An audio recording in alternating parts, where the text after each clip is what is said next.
नमस्कारम सद्गुरु। ये कहा जाता है कि अविवाहित रहना अध्यात्म में आगे बढ़ने के लिए ज़रूरी है। क्या आप इसके बारे में समझा सकते हैं? अविवाहित रहना, इस शब्द का मतलब या इसका अनुवाद ब्रह्मचारी नहीं है। ब्रह्मचर्य का मतलब, ब्रह्म मतलब ईश्वर, चर्य मतलब रास्ता। आप ईश्वर को पाने के रास्ते पर हैं, ये ब्रह्मचर्य है। अविवाहित रहने का मतलब सिर्फ शरीर और उससे ज्यादा मन की सहज तीव्र इच्छाओं को दबाकर रखने के भौतिक पहलुओं से है। तो अविवाहित रहना ऐसा कहना सही नहीं होगा जब हम कहते हैं ब्रह्मचर्य।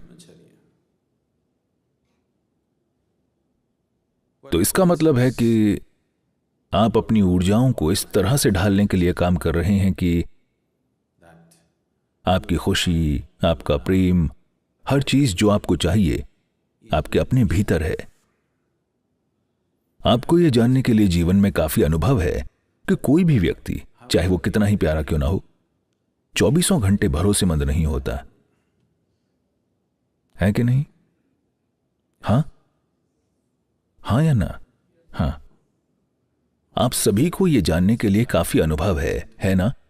वो कितने ही प्यारे और अच्छे क्यों ना हो, दुनिया में कोई भी आपकी खुशी और प्रेम बनाए रखने के लिए 24 घंटे भरोसेमंद नहीं हो सकता, है ना? क्या आपने ये महसूस किया है या आपको अभी भी उम्मीद है? So it's out of this wisdom, because if one wants to really know higher dimensions of life, क्योंकि अगर कोई सही में ऊंचे आयामों को जानना चाहता है तो उसके भीतर निरंतर शांति और खुशी का एहसास होना जरूरी है। अगर ऐसा नहीं होगा तो आप किसी चीज के पीछे भागेंगे। अगर आप लगातार शांति और आनंद का अनुभव नहीं करते हैं तो आप आनंद पाने की कोशिश में मजबूरन कुछ करेंगे। तो एक ब्रह्मचारी वो व्यक्ति है जो अपनी ऊर्जाओं को इस तरह से ढालने की कोशिश कर रहा है कि शांत और आनंदमय होना सब उसके हाथ में हो।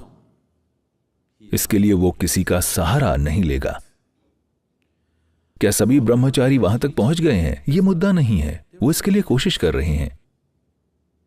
उन्हें सपोर्ट की जरूरत है। स्वयं के लिए यह संभव बनाने के लिए माहौल की जरूरत है। यह छोटा काम नहीं है जिसका बीड़ा उन्होंने उठाया है। अगर एक बार व्यक्ति इस तरह से बन जाए कि उसकी शांति, उसका प्रेम, उसकी खुशी किसी और पर निर्भर नहीं है, तो इसका मतलब उसके पास दूसरे आयाम में छलांग लगाने के लिए जरूरी चीजें हैं। अगर ऐसा नहीं है तो जाहिर है कि वो मजबूरन कामों में बंध जाएगा। तो ब्रह्मचर्य के एक आयाम का बुनियादी मतलब है कि एक आदतन मजबूर व्यक्ति से जागरूक व्यक्ति बनना। आप अपनी आदतन मजबूरियों को हर तरीके के रोमांच से सजा सकते हैं, लेकिन क्या आपने देखा है कि यह मजबूरन बर्ताव है? हां, यह एक जागरूक बर्ताव नहीं है। आपके साथ पूरी दुनिया हो सकती है, इससे कोई फर्क नहीं पड़ता, लेकिन यह मजबूरन बर्ताव है। आप इसके बारे में कविताएं लिख सकते हैं, आप इसके बारे में बहुत अच्छी कहानियां लिख सकते हैं, आप इस पर फिल्में बना सकते हैं, लेकिन बुनियादी तौर पर यह मजबूरन बर्ताव है जिसे आप इतने सारे सुंदर कपड़ों से ढकना चाहते हैं जिससे आपको वास्तविकता का सामना न करना पड़े। मैं आपके जीवन से सारा रोमांस निकालने की कोशिश नहीं कर रहा हूं, ठीक है?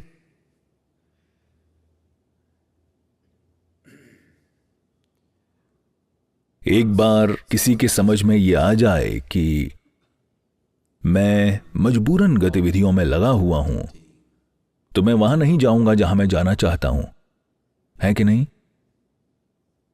हां, अगर कोई अपने जीवन में आदतन मजबूर है तो उसका एक लक्ष्य रखना या निश्चित जगह पर पहुंचने का सवाल ही नहीं है। मजबूरन काम करने का मतलब है गुलामी की गहरी भावना, है कि नहीं? तो जिसने भी ये महसूस कर लिया, सहज रूप से वो जागरूक बनना चाहेगा। तो हमने इस समझ के साथ कहा कि अगर आप वाकई एक रास्ते पर चलना चाहते हैं तो आपको मजबूरन आदतें छोड़कर जीवन के हर पहलू में जागरूकता लानी चाहिए। तो यही ब्रह्मचर्य है। अविवाहित रहना एक भद्दा शब्द है, क्योंकि जरूरी समझ के बिना, जरूरी साधना और ऊर्जा के बिना आप बस अपने आप को रोकने की कोशिश कर रहे हैं, तो आप भुगतेंगे।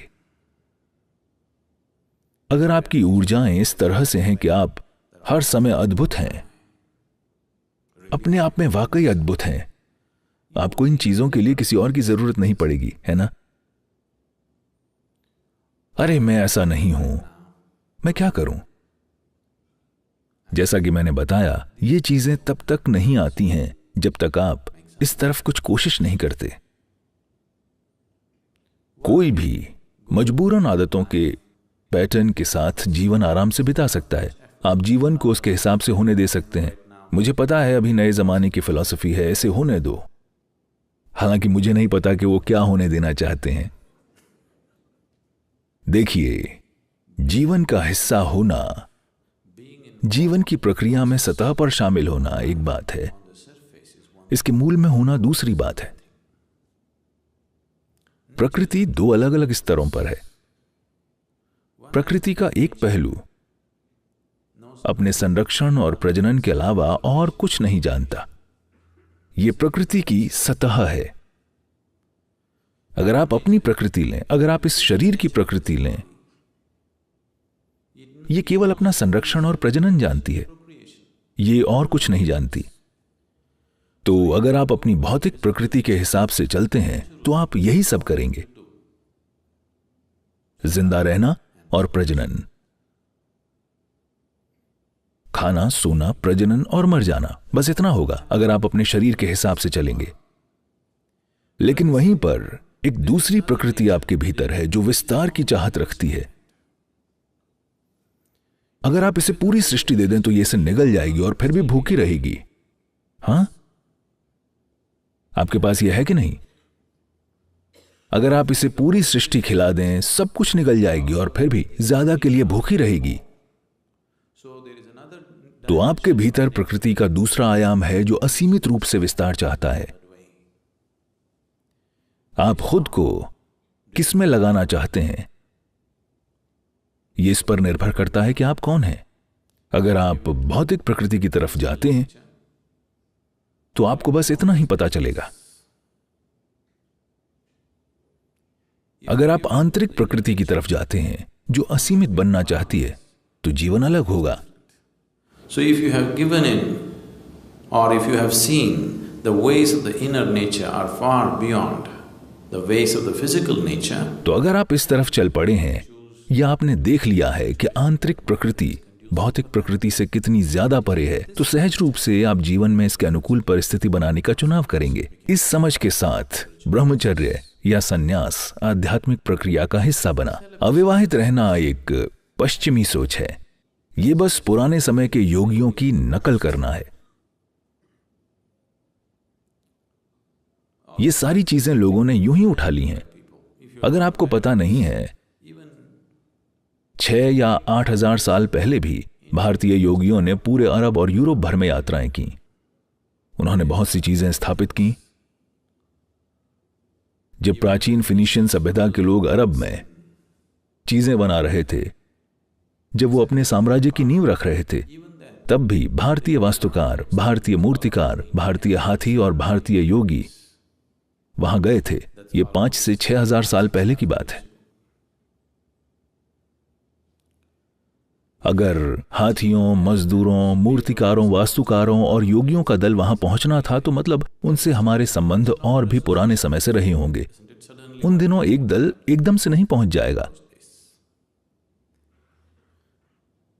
तो जहां भी वो गए, उन्होंने अपने जीवन के तौर तरीकों के महत्व के बारे में जागरूकता फैलाई। तो लोगों ने बिना जरूरी समझ के यूं ही कुछ चीजें अपना ली। इस तरह अविवाहित रहना दूसरी संस्कृतियों का हिस्सा बन गया।